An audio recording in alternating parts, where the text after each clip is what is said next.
Hello there, beautiful ones. Rose Glow here. Just wanted to connect with you because it's been a little while to share with you what's been coming through for me as we prepare for the next full moon, which I believe is in Pisces. And I say this because obviously, you know, I kind of work with the new and the full moon energy in terms of this particular channel.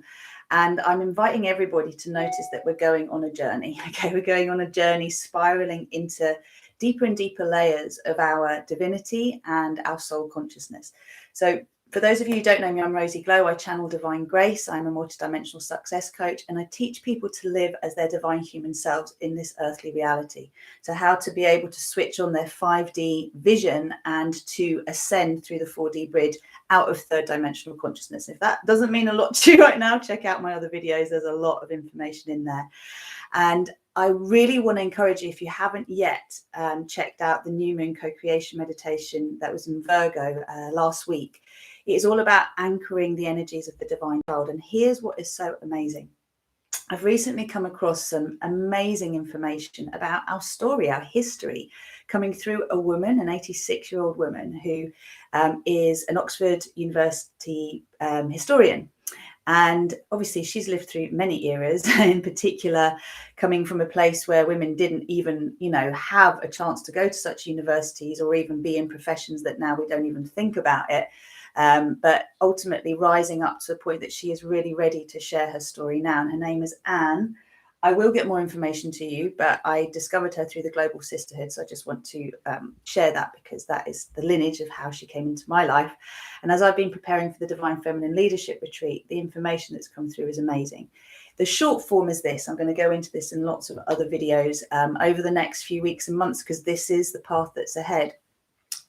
We need to understand her story and his story before we can move into a new paradigm. And the new paradigm is not the divine feminine overpowering the masculine or the masculine overpowering the feminine. It is the time for the wounds to be healed, the intergenerational wounds, the trauma that's been passed from one generation to another through the women, but invariably in the last 2,000 years, mainly inflicted through the masculine, through the wounded masculine.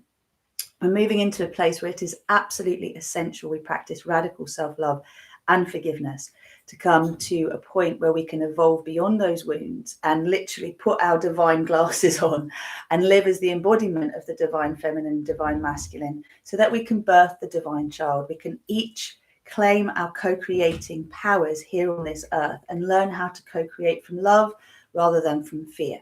So this is why I'm calling this UNIARCHY, and I have to thank my lovely client and friend Sarah Woodsworth for coining that phrase, because we were having a conversation and she was like, patriarchy's dead, matriarchy's dead, it's UNIARCHY. And I'm like, absolutely. It is time now to unify. It is time now for us to stop pointing fingers, blaming, shaming, guilting others into compliance on any level, and actually to just open Pandora's box and get curious about how history has been written in such a way that it has basically written out the feminine being in a balance of power with the masculine.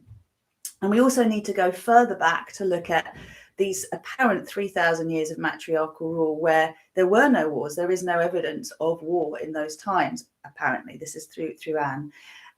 Yet it's not like men were empowered in that time. The research and the evidence is there to say that actually there was a sort of female dominance that meant that men were not in their power and they were emasculated. Now, this is why I want you just to appreciate what is so important for the evolution of humanity is for us to accept the shadow element of our power, of our powerful nature, and how that power can be abused or how it can be destructive to those who are not in their power, and how we can now readdress that. So what does it actually mean to be a divine feminine leader? What does it actually mean to be a divine masculine leader? Look in the world, look at the leaders and consider those who are in positions of power. Where are they coming from? Are they creating fear? Are they creating love? Are they creating solutions that are heart-centered? What is being said on the surface and what is being done behind? We have to see that It's not just the shop front, it's what's going on behind. Because for us to really evolve as a global culture into divine humanity, into 5D consciousness, starseed consciousness, we have to have integrity, transparency, and accountability. Words and actions must line up. Now, the energies of the new moon in Virgo were, for me, very much about us looking at practically how we can line ourselves up with success, looking at how we can set ourselves forward with the kind of mindset that will allow us to start to become curious about the challenges we face rather than judgmental. And as Virgo is very much a sign that can be nervous in its energetic disposition and needs practical, step-by-step guidance as to how we get from here to there. One of the things I was talking about in the energy update and meditation was actually, what do you want to let go of? What do you want to change as a system, as a belief, as a pattern of behavior in your life? What do you feel you could actually, say there must be a better way than this? This has served me, but what else is out there? And we're going to be doing this globally, right? We're going to be doing this as we re-educate ourselves and understand how history and her story, so I'm talking about the last 2,000 years and the 3,000 years before that, have been distorted. We're talking about the lunar era, the solar era, and now it's the star era. This is why awakening starseeds are so important.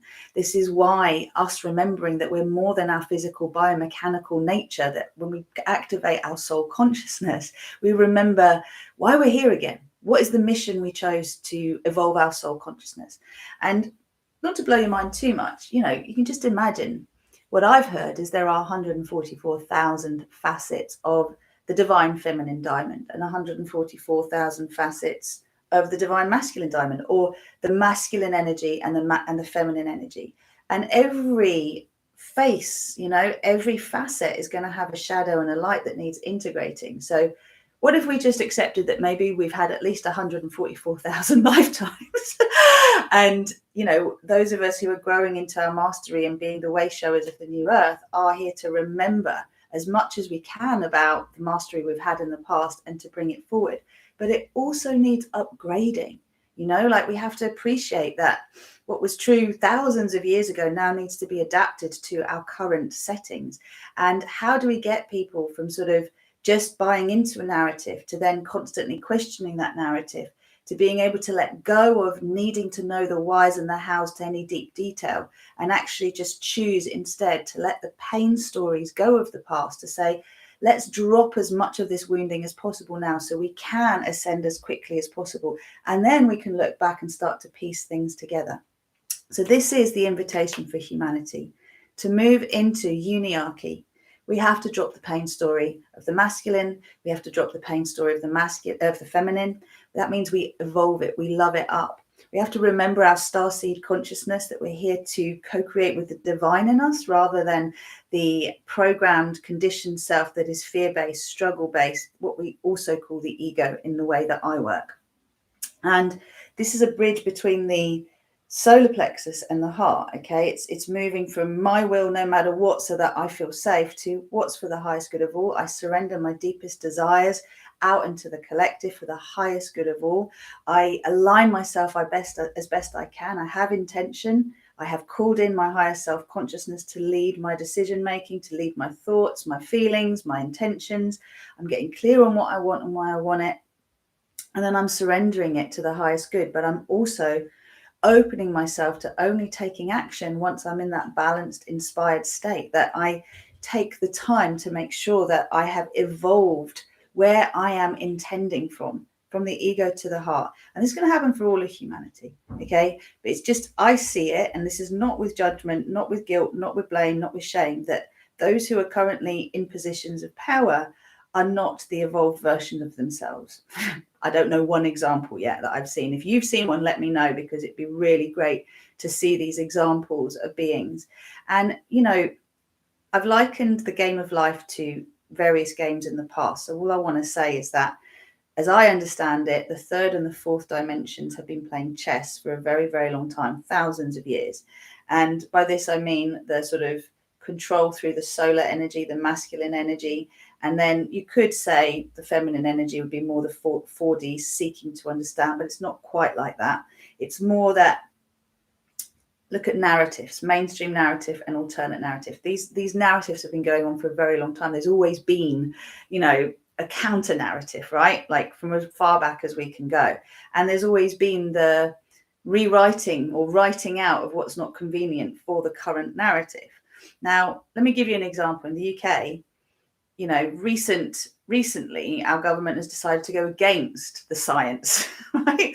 Which all the time that we've just been in this crazy 2020 bubble, their whole motive has been, we're following the science, we're following the science, we're following the science, because the science fitted the narrative of the third dimension, of the patriarchal rule.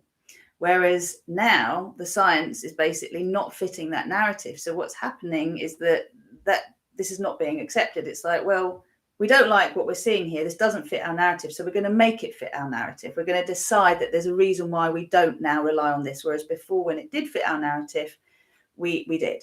And this happens in the third dimension and the fourth dimension, because in the 4D, you'll take on a new philosophy. Maybe you'll leave religion behind and you'll pick up yoga, or maybe you'll, sort of put aside the religious conditioning you've had early in life, and you will take on philosophy, or you'll get into, Reiki healing or crystal healing or Course in Miracles or whatever. Although Course in Miracles is a 4D to 5D bridge, just so we're clear. But you'll get into buying into a new philosophy that now this is the way, this is it. Everything else fits around this. I understand everything according to this. And that does expand our consciousness, but it doesn't take us ultimately into unification with the divine. That's where we have to drop into our hearts. And I appreciate what I'm saying might be going a little round the houses, but there are codes in everything I'm saying to start to awaken your starseed consciousness and learn how to travel across the bridges that you need to. Because some parts of you will be on the 3D to 4D bridge, other parts will be on the 4D to 5D bridge, okay? And we're all at different stages. We're masters in some elements and we're apprentices in others. So just opening to that is really important.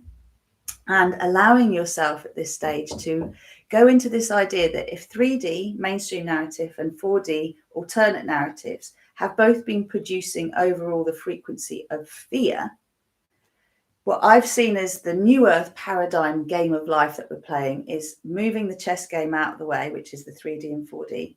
A big spotlight, which is the light of source being shone on anything that needs to shift. So transparency, accountability, and integrity start to be the basis of what we have as a global culture and society. And this then allows us to evolve into the game of the, it sounds crazy, but the Ascension Paradise Timeline, the most graceful, joyful, and easy Ascension Paradise Timeline puzzle image. We're all pieces of the puzzle of the divine. You, each of us a little droplet in the ocean of love that is source. We each have a divine spark that, once awakened, allows us to play our unique part in the evolution of this planet, in the ascension of this planet, in the receiving again of the paradise codes and activating them. And this is basically what I'm going to be doing for a very long time, is supporting the re-education of those of us who basically just haven't known the truth. We haven't known how everything has weaved into this space of restriction and struggle and suffering through time, and what we can actually do to release it. So there's a couple of things I really just want to open your hearts to. One is Monday, the 20th, we have the full moon energy update and healing, which I'm going to be bringing together with my yoga. So those of you who purchase it will be getting the multidimensional yoga leading into the energy update and upgrade and healing. And this is the divine mother's womb. We're coming into the divine feminine womb to receive the codes of our healed inner child, so we can co-create from that space. And we're also on the Wednesday going to be meeting in the evening, because that's the equinox, the 22nd at 2020 is the equinox frequency in this planet. This in the UK, that's the time that is the balance of light and dark. And my husband and I got married on the 22nd of August 2020. So I know for me, this is where I'll be seeding the codes of this UNIARCHY for those who are ready to bring that in, so that they can download the divine child codes and upload or upgrade their inner masculine and feminine to receive. So save the date, Monday the 20th and Wednesday the 22nd. You'll need to join my tribe on rosieglow.com to have access to the 22nd. At the moment, I'm intending to make that a free event because I want everybody to have an upgrade and to come into Rosie Glow and see what else we actually offer. So join rosieglow.com, sign up to the mailing list. And Monday, I'll put more details out about how you can purchase. Just look on our website for the full moon meditation in the store, full moon energy update and upgrade in the store. And that's where you will find the details of where you can book for that. I love you lots. Take care. Enjoy these ideas percolating. Don't get in your head about it. This is just a download to open up to what is possible and what is going to be happening moving forward. And I'll help make more sense of it as we move on. Have a beautiful day, lovely ones. Take care.